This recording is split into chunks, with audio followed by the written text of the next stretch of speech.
नमस्कार, प्राइम समाचारमा तपाईलाई स्वागत छ। म जीवन खड्का। सुरु गरौं अहिलेसम्मका प्रमुख समाचारबाट। आज सरस्वती पूजा अर्थात् श्री पञ्चमी। देशभर विद्याकी देवी सरस्वतीको आराधना सहित पूजा आजा गरी मनाइदिए। नेपाली कांग्रेसमा सभापति देउवाले आफूमाथि अन्याय गरिरहेको कोइराला समूहको गुनासो। माओवादी केन्द्रमा महासचिव सहित पदाधिकारी छान्न मारामार। बढ्दो महँगीको कारण सर्वसाधारणलाई हातमुख जोड्न समस्या। सरकार र व्यवसायीले आपसी मिलेमतोमा महँगी बढाएको गुनासो। राजीनामाको चर्को दबावको बावजुद बेलायती प्रधानमन्त्री जोन्सनद्वारा दुईवटा महत्त्वपूर्ण राजनीतिक नियुक्तिको घोषणा। काम अझै प्रभावकारी हुने विश्वास। अब समाचार विस्तारमा।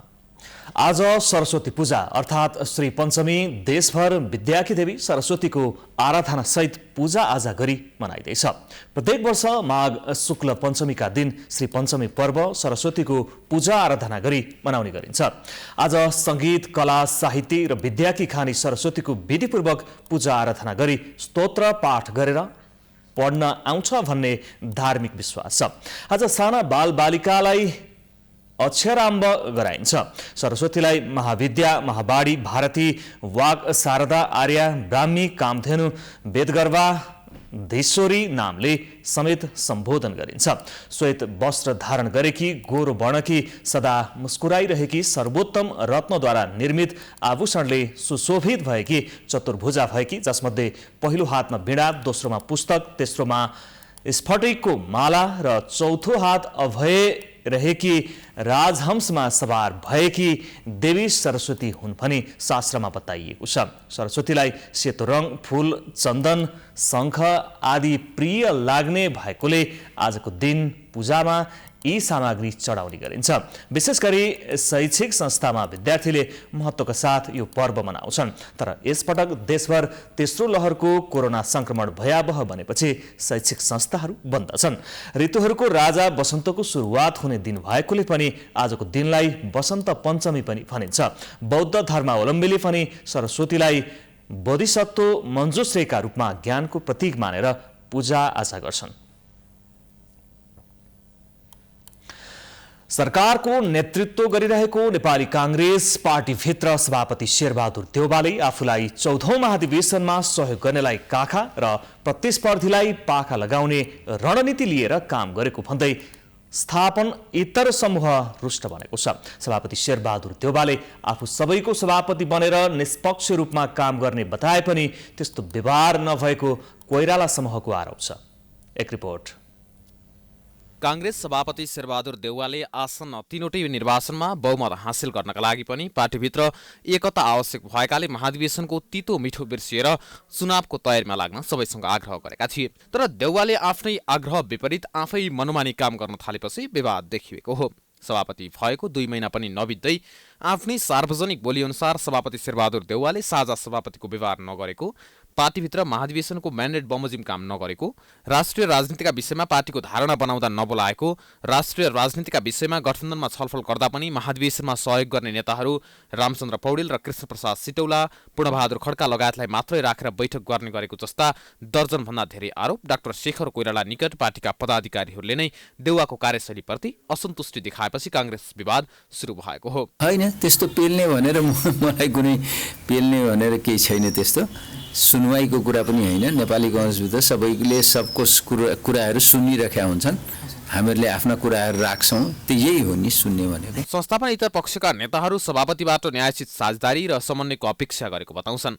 सभापतिलाई असहयोग गर्ने भन्दा पनि धैर्यतापूर्ण प्रतीक्षामा रहेको र सभापति देउवाले पार्टीभित्रको शक्ति सन्तुलनलाई आफूमा केन्द्रित गरेको, महाधिवेशनको 40% जनमतलाई पाखा लगाएर एकलौटी रूपमा अघि बढेको संस्थापन इतर समूहको आरोप छ। केन्द्रीय कार्य समितिमा जो मनोनित भएका छन् त्यो मनोनित भएकाहरूमा उहाँले आफैलाई 14औं महाधिवेशनमा सहयोग गर्ने भन्दा बाहिरका जस्तो त्यसमा अत्यन्त महत्त्वपूर्ण साथीहरू, युवक साथीहरू जो तत्कालीन महामन्त्री सभापतिमा लडेका साथीहरू छन्, उहाँले सहमहामन्त्री लड्नेलाईसम्म पनि मनोनित गरिसक्नु भएको स्थिति छ। अथवा क्षेत्रीय अध्यक्ष हारेकोलाई पनि मनोनित प्रदेश अध्यक्ष हारेकोलाई नै मनोनित गरिसकेको स्थिति छ। त्यो स्थितिमा त्यही किसिमको सन्तुलन चाहिँ नि कमसेकम न्यूनतम सन्तुलन पनि भएन, एकपक्षीय भयो भन्ने कुरा हाम्रो हो। हामीले त्यो सार्वजनिक रूपले पनि भनेका छौँ र अहिले पनि म त्यो कुरालाई चाहिँ नि यथावत राख्छु। उता देउवा निकट नेताहरू भने सभापति देउवा महाधिवेशनको म्यान्डेट बमोजिम अघि बढेको सत्ता गठबन्धन, एमसीसी, स्थानीय तहको निर्वाचन जस्ता महत्त्वपूर्ण विषयमा पार्टीले निर्णय लिनुपर्ने अवस्थामा सभापतिले परामर्श गर्ने र केन्द्रीय कार्य सम्पादन समिति बैठक राखेरै निर्णय लिने दाबी गर्छन्। अहिले विभिन्न मुद्दामा त अहिले संसदै चल्न सकेको छैन, त्यतातिर पनि केन्द्रित हुनु पर्यो। उहाँले आफ्नो सरकार पनि चलाउनु पर्यो। अहिले कोभिडको समस्या आइलागेको छ, त्यतातिर पनि केन्द्रित हुनु पर्यो। अहिले हाम्रो अर्थतन्त्र लथालिङ्ग परिस्थितिमा छ, त्यसलाई पनि रिभाइभ गर्न तपाईले विभिन्न साथीभाइसँग, बुद्धिजीवी साथीहरूसँग कुरा गर्नु पर्यो। त्यसैले प्रधानमन्त्री यो उहाँ पार्टी सभापति मात्र होइन, उहाँ देशको प्रधानमन्त्री पनि हो। त्यसैले उहाँले सम्पूर्ण समय पार्टीका साथीहरूलाई मात्र सल्लाह गरेर पनि बिताउन गाह्रो हुन्छ भन्ने मलाई लाग्छ। राजदूत नियुक्ति, सरकार विस्तार र अन्य राजनीतिक नियुक्तिमा सभापति एवं प्रधानमन्त्री शेरबहादुर देउवाले अहिले गृह कार्य गरिरहे पनि डाक्टर शेखर कोइराला पक्षसँग सामान्य सरसल्लाह पनि नगरेको संस्थापन इतर समूहको गुनासो छ। महाधिवेशनले नयाँ म्यान्डेट दिए पनि देउवाले पुरानै कार्यशैलीमा पार्टी चलाउन खोजेको डाक्टर शेखर कोइराला समूहको आरोप छ। देउवाले कार्य सम्पादन समिति गठन गर्दा पार्टीभित्र प्रतिस्पर्धी भएकै कारण कोइराला समूहका केही वरिष्ठ नेतालाई पाखा लगाएर कनिष्ठलाई समेटेका छन्। त्यस्तै राष्ट्रिय सभा सदस्य निर्वाचनमा टिकट वितरण, केन्द्रीय सदस्य मनोनयन र मर्यादाक्रम निर्धारणमा देउवाले प्रतिस्पर्धीलाई कमजोर पार्न खोजेको देखिन्छ। प्राइम एचडीका लागि हरिशरण तिम्लिसेनाको रिपोर्ट।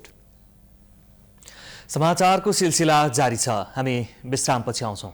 बाँकी समाचारको साथमा गर्वैदेखि बलियो भूगर्भ सिमेन्ट। विश्रामपछि स्वागत छ। अब बाँकी समाचार। सरकारले पछिल्लो समयमा हरेक क्षेत्रमा गरेको मूल्य निर्धारणले जनताका लागि अहिले घाँडो बनिरहेको छ। जनताका ससाना समस्यामा ध्यान नदिई सरकार र व्यापारीको मिलेमतोमा भ्रष्टाचार बढिरहेको उपभोक्ता कर्मीले आरोप लगाएका छन्। एक रिपोर्ट।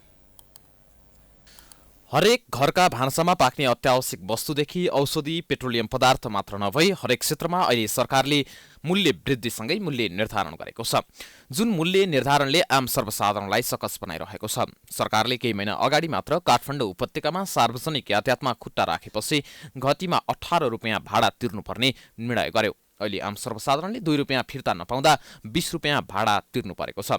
बस व्यवसायले यात्रुबाट असुलीको 2 रुपियाँ न त कुनै देश निर्माणको कार्यमा जान्छ, न त दिन दुखीका लागि केही हुन्छ त केवल बस सञ्चालन गरिरहेका व्यवसायका लागि कमाउने माध्यम मात्र। यो सरकार र बस व्यवसायको मिलिमतोमा बनाइएको भ्रष्टाचार गर्ने उपाय मात्र भएको छ। यो बसमा मात्र नभई हरेक क्षेत्रमा अहिले 1 रुपियाँ, 2 रुपियाँ, 45 पैसा, 60 पैसा, 40 पैसा दैनिक उपभोग्य वस्तुको सरकारले मूल्य बढाएको छ। रुपियाँ होस् या त पैसा, आम उपभोक्ताले फिर्ता पाउनुभन्दा उल्टो दोब्बर तिर्नुपर्ने बाध्यता छ। तर उपभोक्तालाई सहज बनाउनु भन्दा पनि सरकार र सम्बन्धित निकायले आफै भ्रष्टाचार गरिरहेको उपभोक्ता कर्मीको आरोप छ। करोडौँ रुपियाँ, दैनिक करोडौँ रुपियाँमा यो चलखेल भइरहेको हुन्छ। 38 रुपियाँमा 60 रुपियाँ 40 पैसाको भनेको तपाईँको करिबन 3 रुपियाँ चान्चुन पर्न आउँछ, 3 रुपियाँ 70 पैसा जति पर्न आउँछ। 70 पैसा भने चाहिँ 30 पैसा त हामीसँग हुँदैन होइन। अहिले भनौँ न तपाईँको 38 रुपियाँमा पाउने 3 रुपियाँ 40 पैसा गरेपछि 41 रुपियाँ 40 पैसा हुने भयो। त्यो 60 पैसा हामीलाई फिर्तै दिँदैन। सिधै बरु 42 रुपियाँ भन्ने हुन्थ्यो अथवा सिधै हामीले 40 रुपियाँ भन्ने हुन्थ्यो। त्यो 1 रुपियाँ 40 पैसा जो अप्ठ्यारो अङ्क ल्याएको छ, त्यो अप्ठ्यारो अङ्कले धेरै मान्छेलाई ठगिरहेको हुन्छ। यो ठग्ने काम चाहिँ स्वयं सरकारबाटै गरेको छ। तोकेको मूल्यभन्दा बढी रकम फिर्ता नहुने समस्या सरकारी सबै निकायलाई थाहा छ, तर कुनै निकायले पनि कारबाहीका लागि प्रयास नै नगरेको उपभोक्ता अधिकार कर्मीको आरोप छ। सरकारी निकायले जनताको समस्यालाई बुझ्न भन्दा पनि जनताले के गर्दा समस्या हुन्छ र आफूलाई के गर्दा फाइदा हुन्छ त्यसबारेमा मात्र सोच्ने गरेको आम सर्वसाधारणले गुनासो गरेका छन्। जनतालाई कसरी फाइदा हुन्छ भन्ने भन्दा पनि जनतालाई कति बढी तिराउने हो, अलिकति पैसामा हुन्छ रुपियाँमा लिन्छ त्यो पनि एउटा समस्या हो। र मूल कुरा के हो भने जनताले त्यो तिर्न सक्ने कसरी हो, तिर्न बनाउनै सक्ने, न त रोजगार छ न त व्यवसाय छ। यो कोभिडले गर्दा पनि समस्याहरू, तर जनतालाई राहत हुने काम राज्यले गरेन। यो अन्य बेटा किसिमले बढाएको भन्ने बेलामा यति पैसा बढाउने भन्छ, चान्चुन छैन भनेर बढी लिन्छ। फिक्स हुनु पर्यो होइन, भाडा लिने बेलामा पनि यति नै पैसा भन्ने हुन्छ। 1 रुपियाँ छैन भन्छ, हामीलाई दिँदैन, त्यस्तै हो। सरकारले कुनै पनि मूल्य निर्धारण गर्दा उपभोक्तालाई मारमा पार्ने भन्दा पनि उपभोक्तालाई राहत दिन पहल गर्नुपर्ने आवश्यकता छ। खुद्रा पैसा नभएको बहानामा दैनिक लाखौं रुपियाँको कारोबार भइरहेको यस विषयमा कसैले ध्यान दिएको छैन। तर सरकार यस्तो समस्यामा समेत आँखा चिम्लिरहेको छ। यस्ता भ्रष्टाचार जन्य छिद्रलाई रोक्न र उपभोक्तालाई सहज र सचेत बनाउने सरकारको कर्तव्य भएकाले मूल्य निर्धारण गर्दा यस्तो भ्रष्टाचार जन्य छिद्रलाई कसरी रोक्न सकिन्छ भन्ने विषयमा पनि सरकारी निकायको ध्यान जान जरुरी छ। समाचारको सिलसिला अझै जारी छ। हामी विश्रामपछि आउँछौँ। बाँकी समाचारको साथमा गर्वैदेखि बलियो भूगर्भ सिमेन्ट। विश्रामपछि पुनः स्वागत छ। अब अन्तर्राष्ट्रिय समाचार।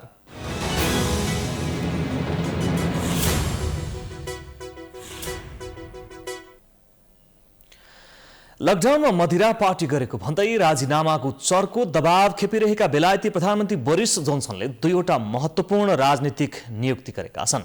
आफूमाथि राजीनामाको चरम दबाव परेपछि उनले आफ्नो ब्याकरुम स्टाफमा नयाँ नियुक्ति घोषणा गरेका हुन्।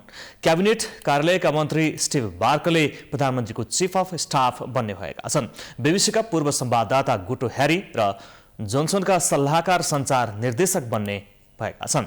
नयाँ सहयोगीसँगै आफ्नो कार्यमा सुधार आउने जोन्सनको विश्वास छ।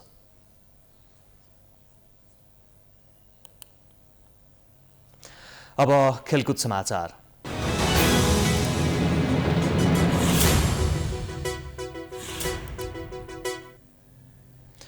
Premier league club Manchester city FA cup फुटबलको 5औं चरणमा प्रवेश गरेको छ। हामी समाचारको अन्त्यमा आइपुगेका छौँ। जाँदा जाँदै प्रमुख समाचार पुनः एकपटक।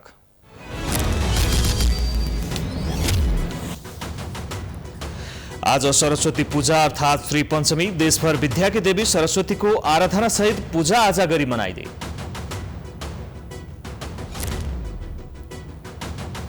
नेपाली कांग्रेसमा सभापति देउवाले आफूमाथि अन्याय गरिरहेको कोइराला समूहको गुनासो। माओवादी केन्द्रमा महासचिव सहित पदाधिकारी छान्न मारामार। बढ्दो महँगीको कारण सर्वसाधारणलाई हातमुख जोड्न नै समस्या। सरकार र व्यवसायीले आपसी मिलेमत्वमा महँगी बढाएको गुनासो। राजीनामाको चर्को दबावको बावजुद बेलायती प्रधानमन्त्री जोन्सनद्वारा 2वटा महत्त्वपूर्ण राजनीतिक नियुक्तिको घोषणा। काम अझै प्रभावकारी हुने विश्वास। समाचार अहिलेलाई सकियो। हेर्दै रहनुहोला प्राइम टाइम्स एसडी।